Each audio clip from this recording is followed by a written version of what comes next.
Hey guys, so this is going to be my little frugal tip video for you guys for the holiday season.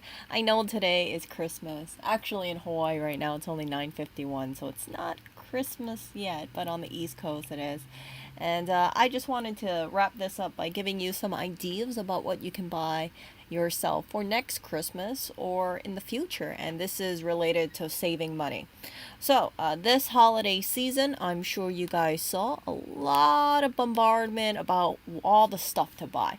Buy gift cards, buy more gift cards, buy virtual gifts. Look at this over here: digital classes, master class subscriptions, subscription boxes. To be honest, I think most of these are total crap.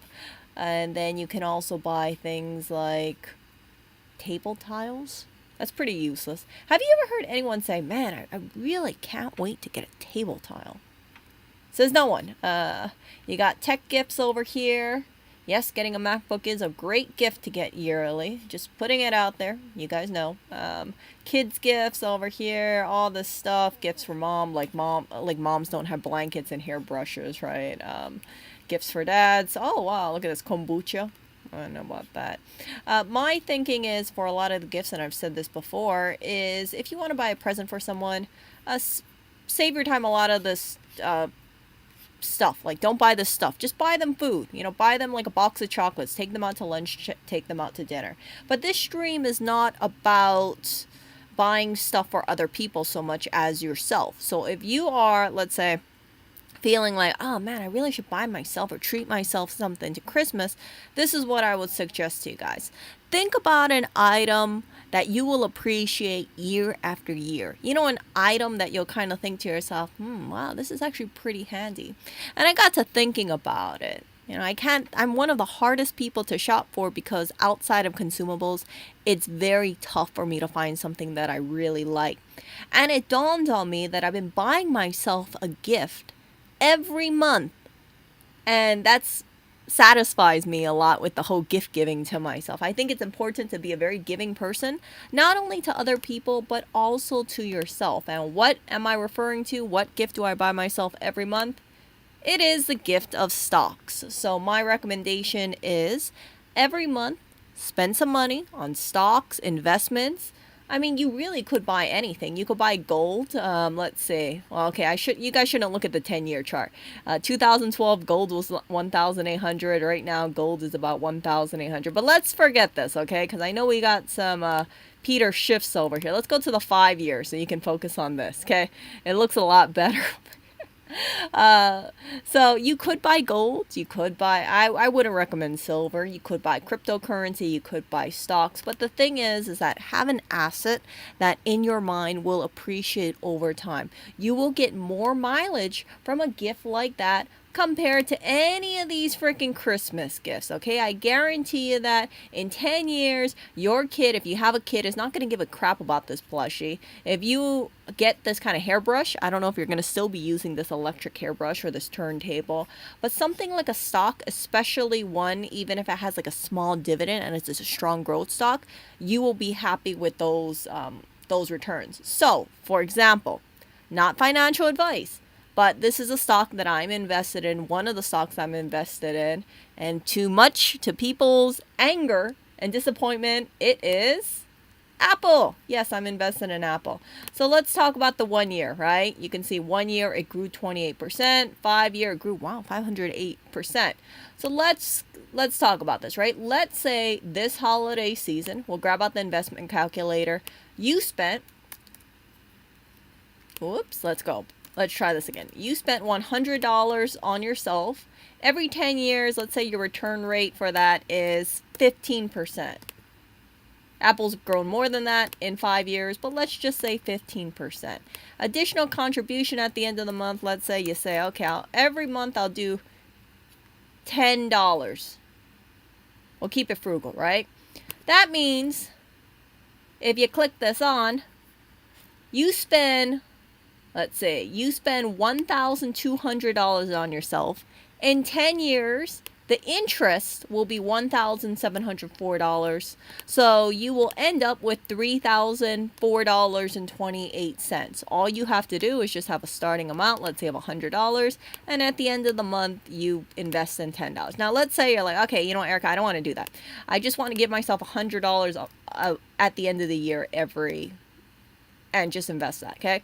So we got $100 additional contribution, $100 at the end of the year as your own Christmas gift. And after 10 years, you will end up with your total contributions, $1,000, your total interest, $1,334, and end balance, $2,434. Some people will say, oh, Erica, well, you're telling me that I'll just make double my money. I'll just make $2,000 and put in $1,000. Here's the point, okay? All these Christmas gifts, again, you will be hard-pressed to find any of these Christmas gifts doubling their price in 10 years. I mean, like, I can't think of a single thing that will appreciate doubly in 10 years. And you'll have to continually buy it. Unless it's a stock or a commodity, like an investment. You guys can invest in cryptocurrency if you want. But I'm just putting things out there like this because you don't have to do anything special. And if you set up something like an auto invest, it really makes it idiotically simple. So when you have more money in here, it grows a little more. So let's say you start, let's say your starting amount is $0, okay? Your additional contribution is not $100 at the end of every year. It is the end of every month. So every month you are giving yourself $100 as a little gift, like thank you for existing, thank you for being in the world. Here's $100 to invest into your future. So you put in $12,000 because you're putting in $100 in every month investing. And look at this. You end up with $25,000. See, that total interest, $13,997. And I feel that this is a pretty fair thing to say. And I hope that this little thing helps you guys a lot because some people, they don't realize how quickly time passes by. Imagine, right? Instead of $100, you guys give yourself $1,000 investing every month. Look what happens in 10 years. You end up with $259,000. See how quickly this stuff grows? Or if you want to change it, right? If you had a starting amount and you started with that, let's say you had $1,000. Let's just say $1,000 here. Okay, you end up with an additional $5,000. Let's say you had $10,000 starting, and then 10 years, 15, and then you added that. See? It grows significantly more just because you have more in your account that you are investing. This is the value of investing early on. It reminds me of, they say that the best time to plant a tree was 25 years ago. The second best time to plant a tree is now. And it's truly correct. I know one of my biggest regrets that I've had is that I did not invest earlier. And I've shared that with you guys many, many times. And the reason why I'm sharing this is that we are entering the end of the year. Today is going to be Christmas. And I want you guys to start off 2022 on a good note. You do not have to put all your money at one time into any investments like a stock, cryptocurrency, gold. But what I want you guys to do is set yourself up better for the future. I don't want 10 years to go by and then you let's say, right? You could have done this. You could have just put in $1,000 into like Robinhood or TD Ameritrade or, Charles Schwab, that kind of stuff. And instead of doing, let's say, $1,000 a month, let's say you do $100 a month, instead of, having this gain of $17,000 interest, if you don't do anything, your $12,000 will stay as $12,000. And this is the big difference that I see in people who are financially savvy and people who aren't. Remember, people who become successful, people who become rich, successful as in financially wealthy, there's either three ways they get it. 1, they inherit the money. 2, they make a lot of money. Or C, they invest a lot of money and they become successful. I have known more people who have become rich because of good investments than I do trust fund babies or people who are successful because of their pay or their job and that kind of stuff. You see, I've known people where they've come from basically nothing and they are multimillionaires because they started investing early, and the stocks that they were invested in were tech. So we're looking at people who got into stocks around, before 2000s. And I know sometimes the stocks people will say, oh, well, there was a tech bubble and then it burst and things like that. But these people like held on, or they just average cost. So when you guys see me put in this stuff, right, you see this additional contribution the end of every month, $100. What the point of that is like some people, they say, oh, I don't want to buy any stocks right now. I got to time the market. Oh, I gotta check the charts every day and see when the bottom is. So that way I make sure I get the right price. But for me, I can tell you from personal experience, I do not do that. I am unable to do that. And some people will think this is crazy. Like, Erica, what do you mean? Like, why don't you check the charts every day? I don't want to check the chart every single day just to see the bottom dip and then have to be like Nostradamus and say, oh yeah, the stock market's going down, so I gotta buy now. You see, a lot of times I see things down and then I think, oh, I don't know if it's going to continue tomorrow or so.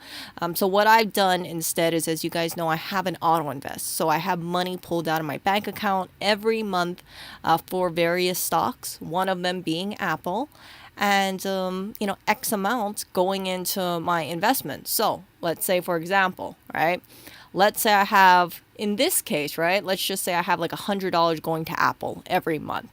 I know whether I'm on vacation or sleeping or doing whatever, distracted, I know that my investments are pulling out from my bank account. $100, for example, is pulling out from my bank account every single month. I can change it. And I can do, instead of $100, you could do something like $200, $300. Instead of every month, you could have it every week, maybe you could do it every day, every 2 weeks. You guys get what I'm saying. Basically, the system does it for you and you can just live your life. I really think that this is the way to go when it comes to investments. And I say this again from personal experience. I wish I had an auto invest sooner. And although I cannot change time, I can tell you guys about this in hopes that you guys set yourself for a better financial future. I'm quite happy with my portfolio. Some people have said, they've told me like, oh, Erica, if you have a portfolio, don't expect some big growth because, portfolios don't grow that fast. From what I see is that some portfolios can grow really fast simply because you have a good growth stock. And definitely not financial advice, but imagine if you put in, let's talk about this, right? Let's say you put in $1,000 this year, right? If you had gained 28%, it would have gone about $290. And you wouldn't have to do anything except hold. And that's one of the reasons why I think people who invest into stocks, sometimes, right, when you deal with long-term investors, they don't give a crap about their stocks. Like, they check it once a year because if they've been holding on to it for, let's say, 10 years or so, they're like, it went up 1%, went down percent, whatever. Can you imagine like an Apple shareholder over here? Look at the 5-year mark. Look, back in 2017, this thing was $30. Now it's $176. See that? Holy crap. I wish I invested back into Apple. Back in the day, but I was such an idiot. I didn't invest into it. So now I'm invested into Apple, and I'm continuing to invest, but I lost a good, bunch of years in my life. I didn't start investing into Apple until 2020. Kind of embarrassing, yeah. Yeah. So I invested around here, in case you guys can't tell. Actually, wait, I take that back. My average is, it's hard to say because I'm averaging up, yeah. So let's see what my average is. My average right now is 109. So my average is around here. Yeah.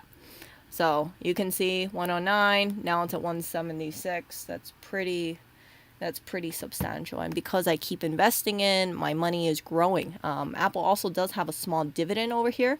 So every stock you own, you get, I don't know what 0.5 is. Let's see. So if you have, let's say, $1,000 worth, that would be about 5 stocks, right?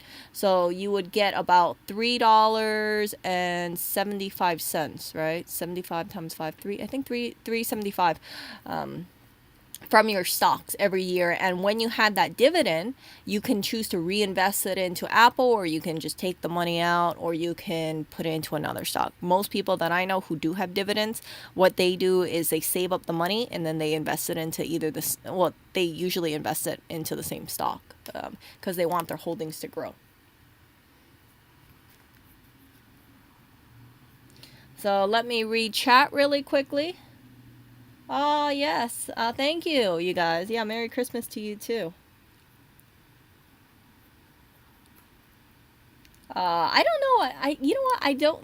You know, when people talk about male clown socks, you know what I would consider male clown socks? I'm going to sound like such a hypocrite, but it's a lot of that stuff that doesn't have good fundamentals. Like GME. I'm holding on to GME still, you guys. I held on from GME. You guys are going to think I'm a clown. I bought it at 47. I held it, and it was like 420 or something. I still held it, and I'm still holding it now. So I think I'm not up that much, but I hold on to it because it's kind of like a lull for me. I know people would say you're such a diamond hand, you're a bag holder, Erica, but yeah, there's something about seeing GME in my portfolio kind of makes me chuckle.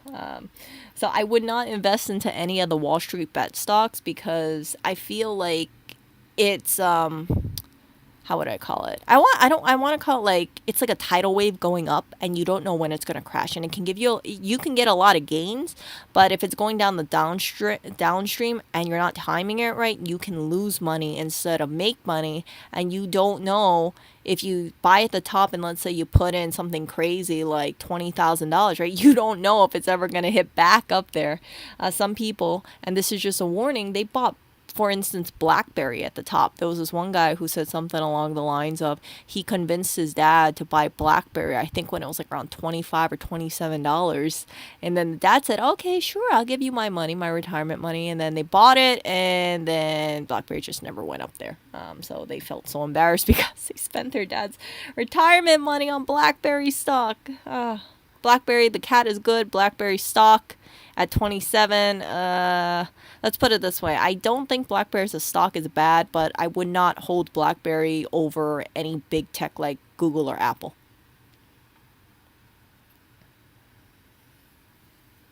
Yeah, I like Apple because it seems to be it's a good growth company. I mean, I'm not holding on to Apple for the dividend, and the dividend is really just like a cherry on top. But Apple, in my opinion, has a really strong foothold. As you guys know, Apple has so many product lines, and I've said this many times before. Apple also is, I believe, like the industry leader when it comes to certain things. For instance, I can't think of anything kind of close to the Apple Watch. I've seen a lot of Apple Watches around. You got the iPhones. And when we talk about fanfare for products, when was the last time you saw someone say like, oh my gosh, we got to buy the newest Samsung product. We got to buy the newest Google phone. Not so much. I've never heard about a Microsoft event. I've heard of Apple events. I've heard people report about Apple products, and I follow where the hype is and where the media attention is, and that's why I think whenever Apple comes out with a new product, it's going to be a strong thing because they're not pushing out product simply to meet a deadline so much, but it's more like, okay, we're trying to make sure that the product is really good, and that way we don't disappoint the fans, the Apple users, the Apple fans, and I think they've been quite good with that kind of stuff. They also have an amazing marketing team as well. So I'm not gonna, diss anything on Apple. Their parts their computers and whatnot is expensive. Some of the stuff is not easily repairable, but on a consumer level, people love Apple products. There's no denying about it.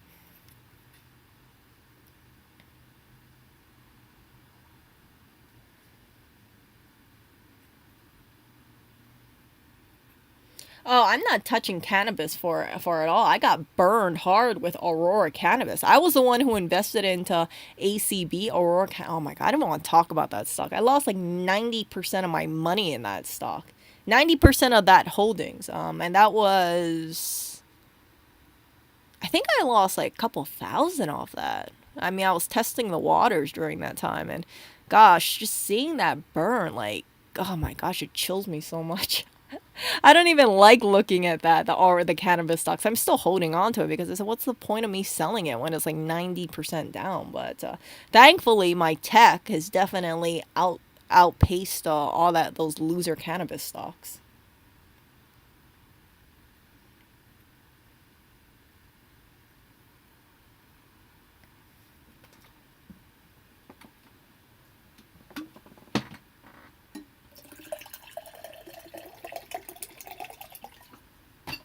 Let's see. So Spearmint says, something I personally struggle with is comparing myself to my peers. I'm a freshman in college who is getting a full ride because of my performance in high school, but I've got myself $1,000 in debt.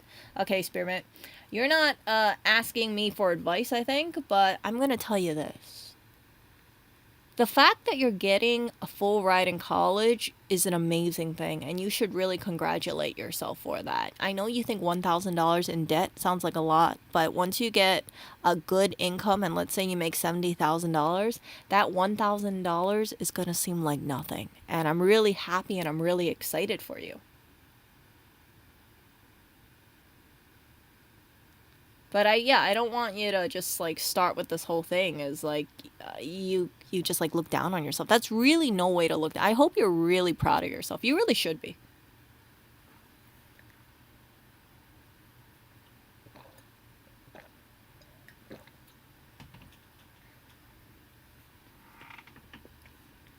Okay.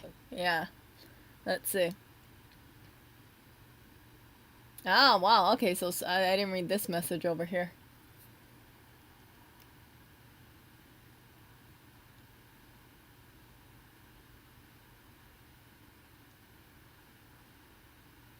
Yeah, you're gonna go really far in life. I think you're very very lucky that you have your full ride.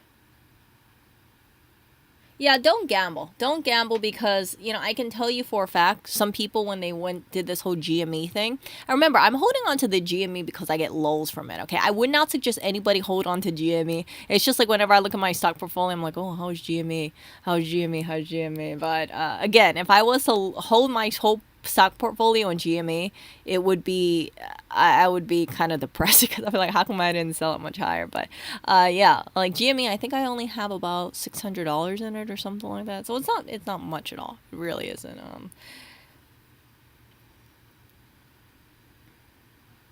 Safety box says just buy Apple, not Coca Cola. Yeah, I did a stream and I crapped on Coca Cola. Yeah, I mean, like, I understand you could say don't buy silver. That would be my best advice to you guys because I knew someone who bought $10,000 worth of silver. Yes, $10,000 worth of silver back in around 2011 ish. You want to know what the silver price is right now? $22. So they paid about $27 or $28, I think, for silver, and they've been holding on to it for about 14 years, and they still lost money on silver. I would not invest into silver. If you invest into any commodity, like a hard commodity, I would invest into gold over silver any day.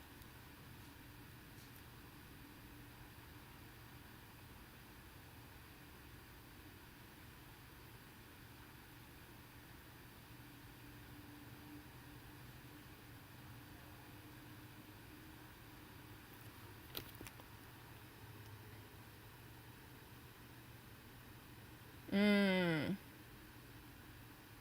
Yeah, I mean, like, there's no problem with hoarding cash. For me, I believe in my stocks in the long term. And as I showed you guys with this calculator over here, this is the reason why, like, this is the whole thing that I have in mind. So I hope, right? For an example here, let's say I had $1,000. Let's say you're 18 years old, because I have a few people here in my stream who are about 30 years old, okay? Let's say you're 20 years old. Let's say you start off with $1,000, you're 20 years old, and then you say, okay, $100 every month I'm going to put it into investments, and then maybe you get 15% return rate. Remember, Apple's higher than this, but I'm just doing this because I know sometimes people say I'm very aggressive with these numbers.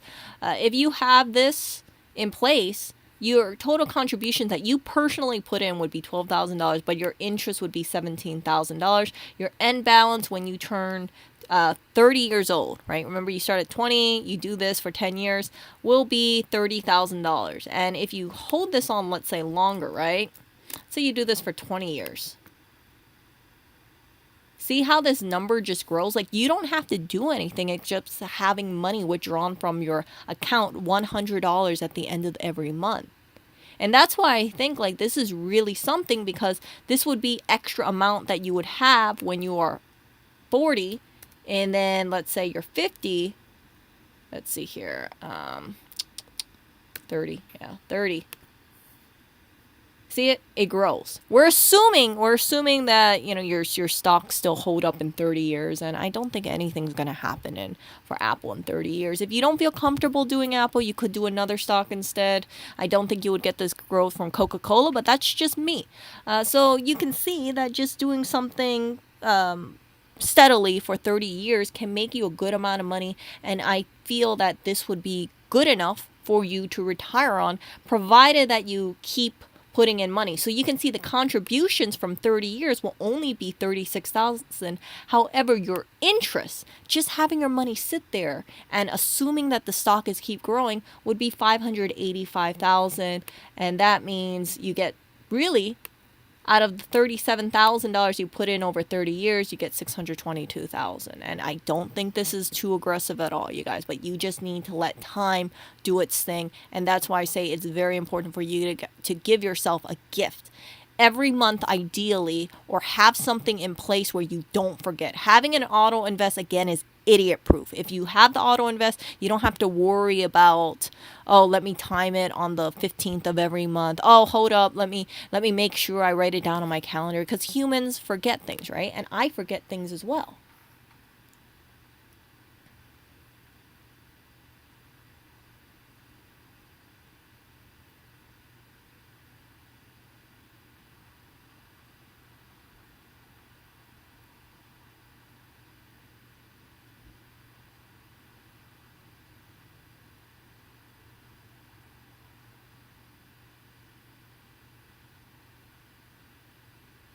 Oh my God, that 3% dividend yield. Oh, I don't like that.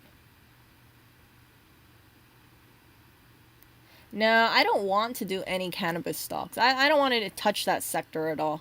I got burned so hard with it that I'm not touching it. What I think I did Aurora Cannabis, and there was something else. Canopy. Oh, CGC. CGC and Canopy growth stock. See how the stock looks like from 2018 and make you cry. Oh my God, that depressed me so much, losing that money.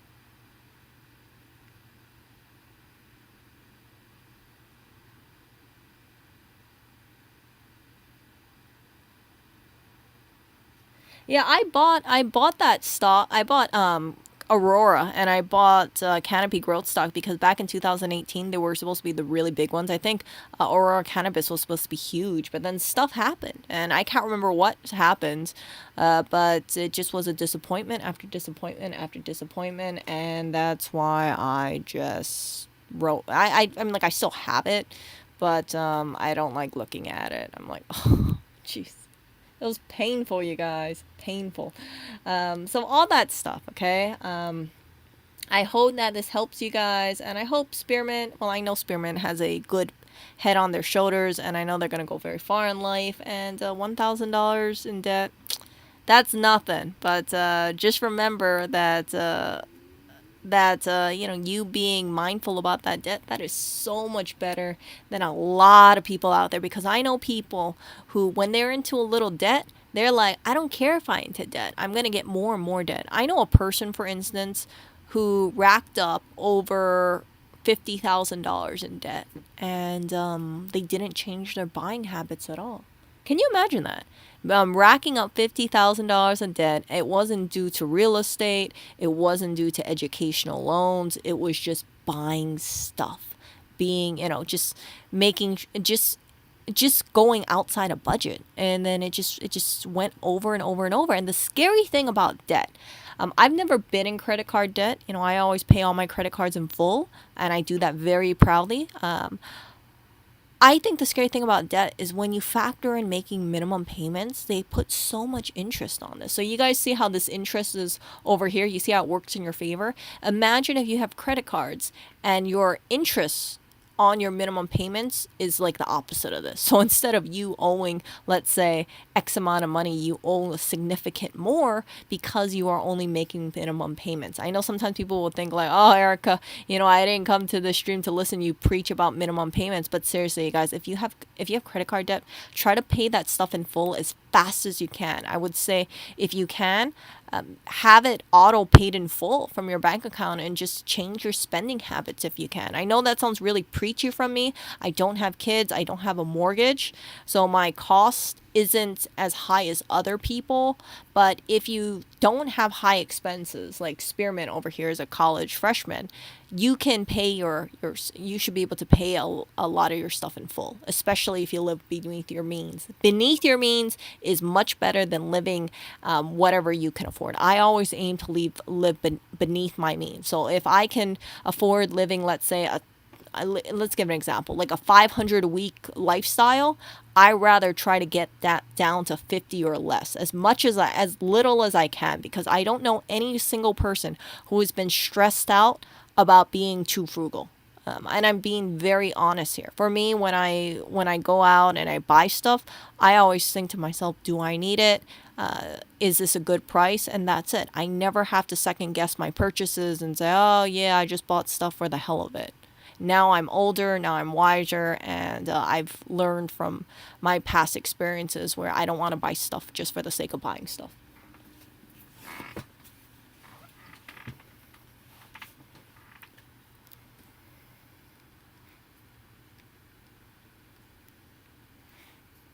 I see. Yeah, I don't see. I don't like. I know. I know. Secret Boys is really into Coca-Cola, but I rather have something that's a big grower. I don't want something that it's just like 3% dividend. I want something where I end up having like 28% growth or more in my portfolio a year, ideally.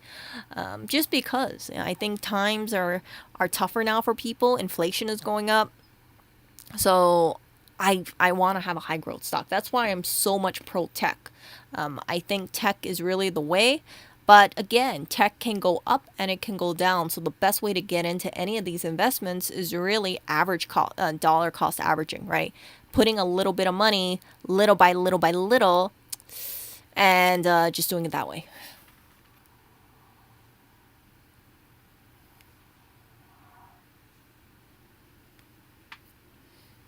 You know what? I don't know much about Facebook, to be honest. I sold my Facebook stock. I kind of regret it. But the reason why I sold my Facebook stock is because there was something about it, I can't remember, that it just turned me off on Facebook. I felt like the tides were changing, and then I threw some of that money into Tesla instead. And I don't regret it. I think, it's like I can't really, I don't like a stock that I feel that they don't have favorable opinions about. So even though Facebook is growing, I just think to myself, like, I don't know. I don't feel comfortable with it. I feel more comfortable investing into Apple or Tesla instead. I know people give me crap about Tesla, but I think Tesla, they don't really have much competition right now. They're at the forefront. They have an amazing charging system from what I pick up. And the money follows. Look at Tesla stock right now. It's what, over $1,000. It went down to, I think, 900, and then it bounced her back up. And I was kind of looking at it, but then I thought, crap, I know how Tesla is. Tesla can go down, down, down, right? So I was thinking, oh, maybe it'll go lower than the 900. Maybe it'll go down to like 850 or something, and then it freaking shot up, and then I missed the wave. So that's my thinking about it. So I think that, if you want, you can invest into Facebook, but I'm more like a nah. I'd much rather do Apple instead. But up to you, at the end of it, what matters is, do you make money or not on it, right? Do you feel comfortable in the long term trajectory about your stock? And I don't want to trigger anybody here, but if you want to do a little F in the chat, let's talk about this stock here. Oh my gosh, look at this. Baba. Oh, Oh my goodness, I should cry for myself though because I'm invested into JD. So look at this, okay? So this is just like a warning thing. So I bought Baba around 211. I bought it around, when did I buy Baba? 211 or something. No, I think I bought it. I know my average was around 211 because I averaged it up. So I bought it, let's say around here, right? And then it went up. So 211, just remember that. It went up. And then remember the whole where's Jack Ma thing? Look at this. I got so scared, you guys. I sold at 221, I believe. And then it just continued to go down. People are like, buy the dip, buy the dip. We see Jack Ma. Oh my gosh, look at this. Oh my gosh. Oh my gosh. It actually went, how low did it go? 52-week low, 108. And I was debating if I should buy when it was like around 112. And then I thought to myself, Erica, what are you doing? You're going to be buying Alibaba? That's a total falling knife. So I don't, Alibaba might recover back up to the high of 274 or so, or 300. But because I'm just so wary about Alibaba, I refuse to buy Alibaba. And this is one of those things, like, that's why I say you got to be really careful about your stocks. Personally, for me, I would not recommend buying Chinese stocks. Just because if there's any U.S. sanctions, you're going to be worried about it. Yeah, yeah. I mean, like some people, they really they believed in the growth of the Chinese stocks. I'm very much invested into JD, and my portfolio has taken a huge hit because of it. Because JD stock is going. Oh my gosh, I can't believe it. Look at this. Look at this. Look at this depressing chart here. So it actually went up to about 106, and then it went all the way down over here. Oh my god, the pain, you guys. The total pain. So when I lost money on JD, and this makes up about 25% of my portfolio. So you can imagine the pain I'm feeling from it. Just knowing that it went all the way up to 105 and then it's now down at 68. It hurts. It hurts so badly, you guys. I'm not losing money, but it hurts a lot. And I wouldn't be surprised if JD goes down furthermore. But I think my average right now is like 47 bucks. So I'm pretty sure it's not going to go down to 47 bucks. You guys know, though, if it does get dangerously close to 47 bucks, I will be selling that stuff and I will throw it into probably Apple or Tesla. I'll say, screw it. I held on to the stock for 3 years. Like, screw it. But we will see. Amazon. Oh, let's see here. 10:34. It's 10:34 a.m. 10:34 p.m. right now. Amazon is not that bad of a stock, but I think a lot of the stock already, how would I say it? Amazon's stock price is so high that I feel like it dissuades some people from buying into it. You can buy fractional shares. However, at $3,421, if you want to buy a full share, just to say you have a full share, it is huge. Like, imagine if you are doubling your money, the stock price has to go up to $6,800. You're not going to get too much growth, in my opinion. So Amazon has gone up a paltry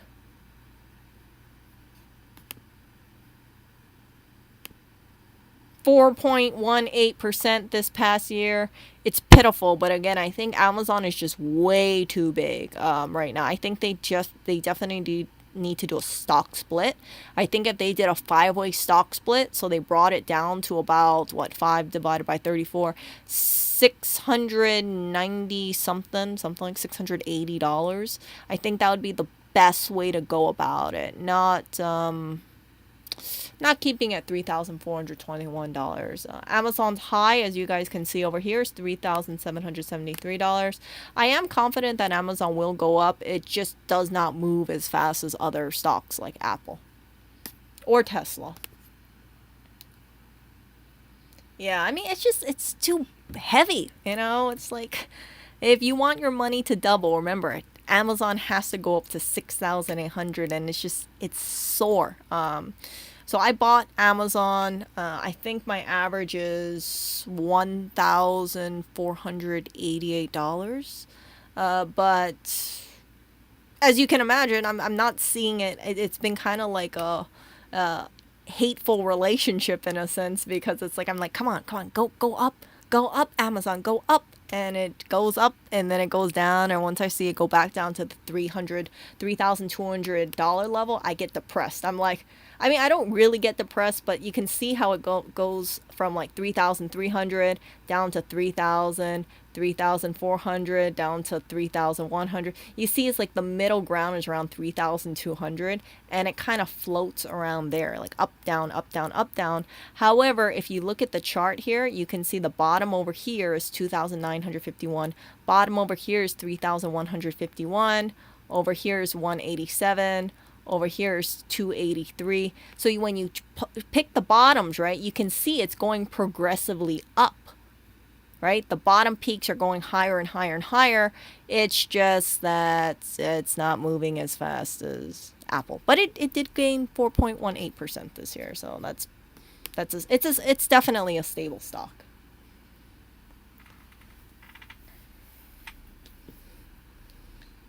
So yeah. BRKB. I was actually thinking about buying Berkshire Hathaway back in 2018, but I went off to other stuff.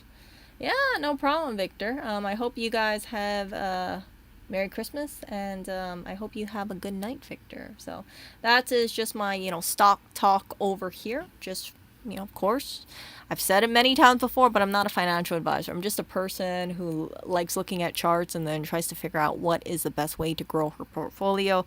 My portfolio is in the positive. I'm quite happy with it, but I'm not happy that I'm holding on to JD stock, because if I wasn't holding on to JD stock, if I invested it all into Apple instead, my goodness, my stock would be so much higher. But what can I do about it, right? So that's why I'm just holding. In case you aren't familiar with JD, JD is basically Chinese Amazon. So you guys know how Amazon is huge. JD is the Amazon of China.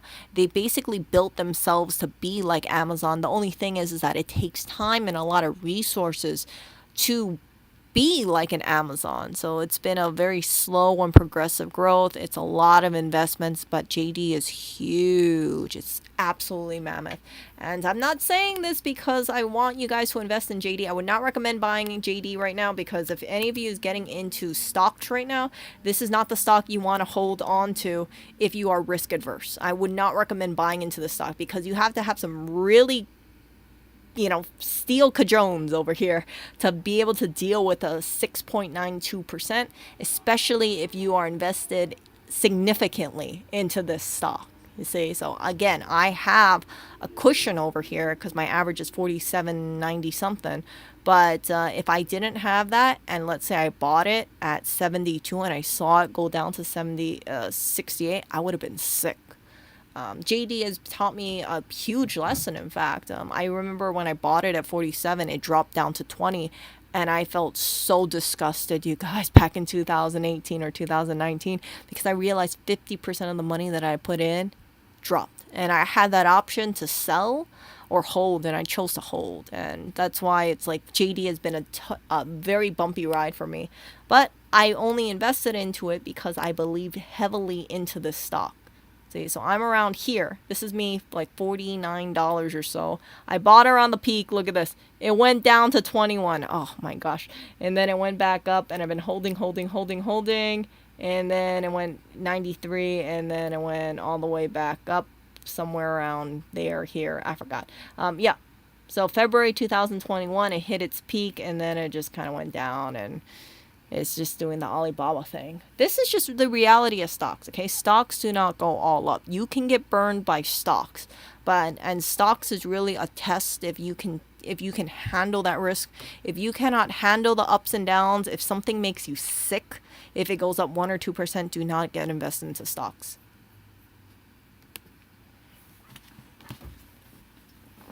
JD is I think it's called Jindong or something like that.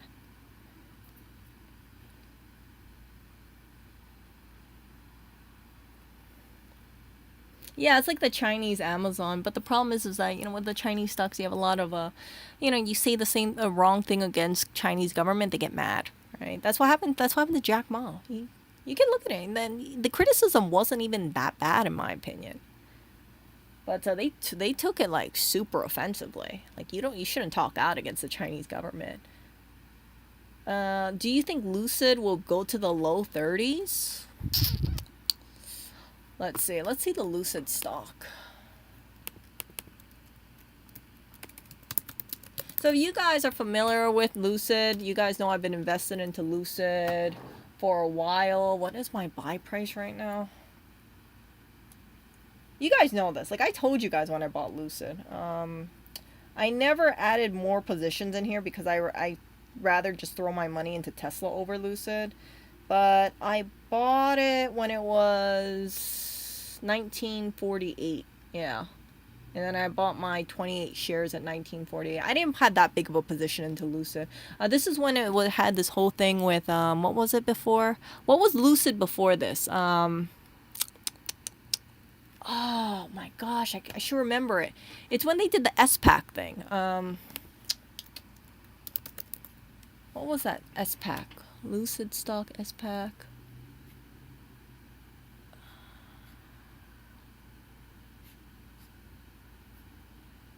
Do you guys remember what the original name of the Lucid stock was?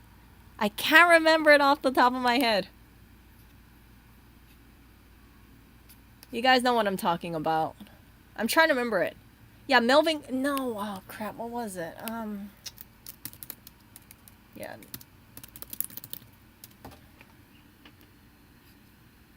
What was it?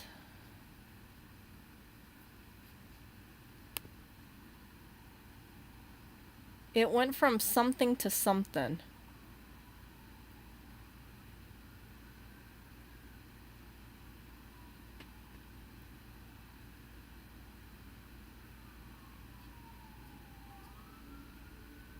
Churchill Capital. Yes, Churchill CCI something like that. I forgot what the name is. This is just me going off topic. I was just super curious. Like, what was CCIV? That was it. CCIV. CCIV was the name.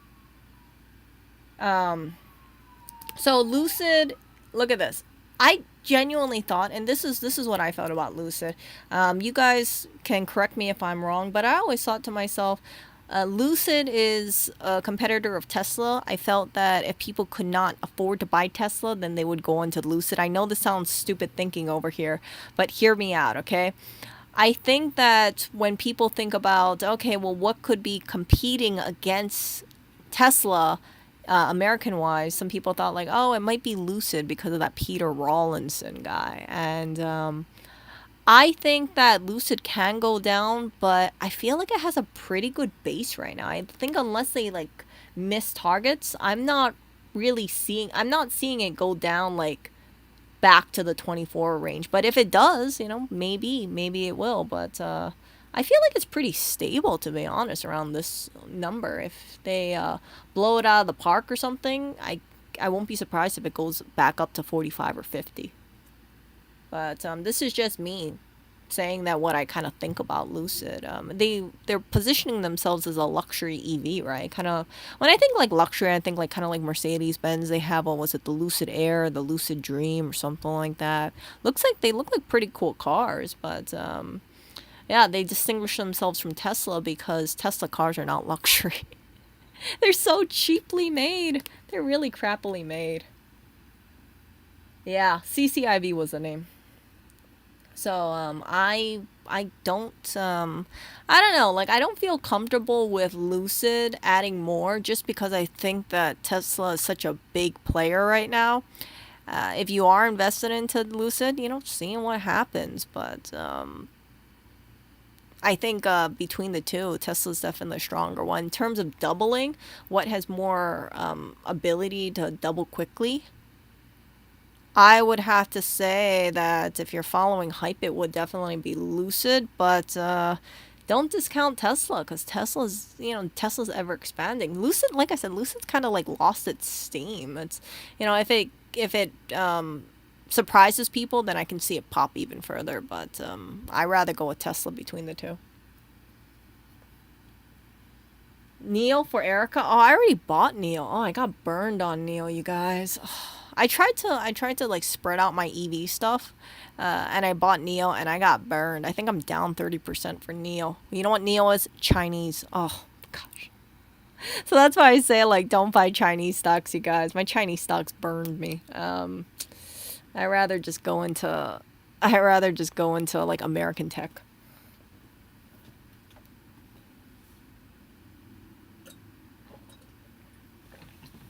But I'm holding on to my Tesla, holding on to my Neil, holding on my Lucid. I have this belief that if you believe in the company, then you should hold on to it for a couple years and see how it turns out.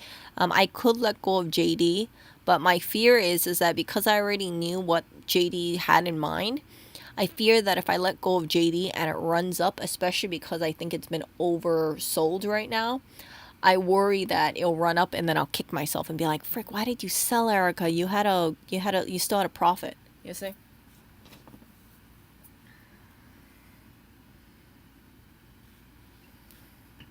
Nah, you know what the thing is, like, I think of it this way. People like Tesla because they don't have any competitor that comes close to them in terms of like the marketing stuff, right? And then they also have that supercharger network all over the place. So I don't think people really care too much.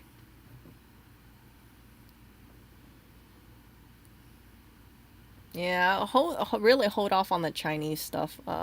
And again, I don't. Yeah, I just say that because a Chinese company, if there's any tension, the Chinese company is going to tank. Look at Alibaba, okay? Just follow Alibaba. My prayers are with the Alibaba shareholders, because that could have been me. That could have been me holding on to Alibaba right now, and I just sold Alibaba, and then I said I'll throw it into other stuff. But we'll see. Maybe Alibaba recovers. But I think that by the time Alibaba recovers, I mean, like, Tesla will be up even more.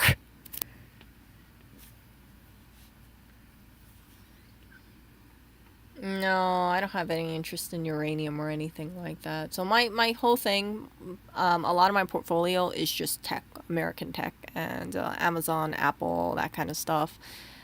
Tesla, and I'm quite happy with my portfolio. It's just the freaking Chinese stocks are and the cannabis stocks are tanking me down. But I'm just hodling, and that's my little admission to you guys, because I don't want you guys to think like, oh, Erica, if she invested into all these stocks, right, then her portfolio must all have winners. No.